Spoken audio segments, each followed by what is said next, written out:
Now that Washington has decided to cut off TSMC from US chip making tools for its facilities in Nanjing, China, what might be the impact on TSMC and the chip industry in China?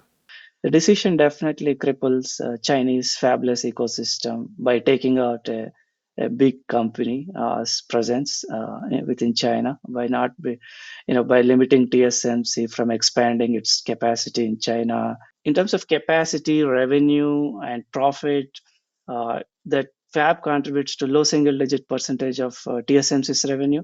But I think if you look at the broader picture, actually, it's a strategic fab for TSMC to operate in China because there are thousands of fabless companies in China. I think it's very important for TSMC to capture all of that opportunity with Chinese companies and be a provider to them. So now the bigger question mark is what will happen to the China for China strategy, right? I mean, China has mandated that the production has to happen within China. If TSMC is not able to get equipment, it's not able to expand the capacity, that business will now go to some of the local fabs, SMIC, Hua Hong, these companies, and potentially to Huawei. There's been a lot of focus on TSMC's overseas fabs in Arizona, in Japan, but what kind of products is this Nanjing facility making?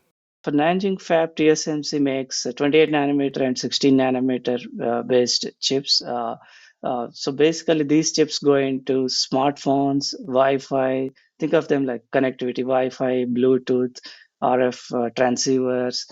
On the automotive side, yeah, you have various power management chips and image sensors, and some of the, and in industrial type of applications, IoT type of applications, wearables, and digital TV SoCs, things like this. So it's not like cutting edge data center or cutting edge smartphone or AI processor, but if you look at the global demand in terms of wafers, I mean, mature node is still more than two-thirds of wafer demand. But in terms of revenue, advanced node is like it's a big contributor. But in terms of raw volume, if you look at mature node is still fairly significant.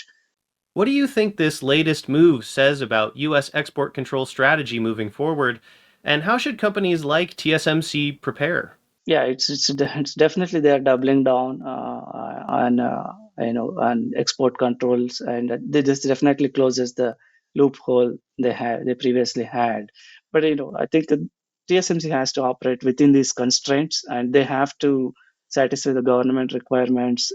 Even if they lose some of the share to competitors, I think they should be okay. I mean, if you look at TSMC's broader revenue split picture, right, almost three-fourths of the revenue is advanced nodes, right? So that's where most of the profits are. That's where most of the opportunity for them.